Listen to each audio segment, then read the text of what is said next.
حضرت سعد بن مالک رضی اللہ تعالیٰ عنہ فرماتے ہیں کہ میں اپنی ماں کی بہت خدمت کیا کرتا تھا، ان کا پورا اطاعت گزار تھا، اور جب مجھے اللہ نے اسلام کی طرف ہدایت دی تو میری والدہ مجھ پر بہت بگڑی اور کہنے لگی، بچے نیا دین ہے تو کہاں سے نکال لیا ہے تم نے؟ سنو، میں تمہیں حکم دیتی ہوں کہ اس دین سے دستبردار ہو جاؤ، ورنہ میں نہ کھاؤں گی نہ پیوں گی اور یوں ہی بھوکی مر جاؤں گی۔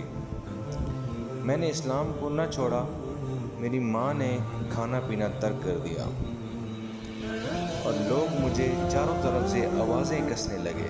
جہاں بھی جاتا تو وہ مجھے کہتے یہ ماں کا قاتل ہے، جس کی وجہ سے میرا دل بہت تنگ ہوا۔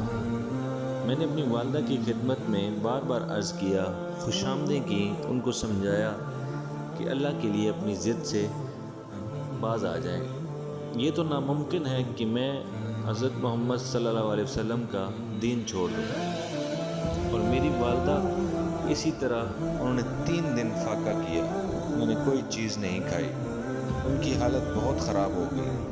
میں ان کے پاس گیا اور ان کو کہا کہ میری اچھی ماں، سنو، تم میری جان سے زیادہ مجھے عزیز ہو، لیکن میرے دین سے زیادہ عزیز نہیں ہو۔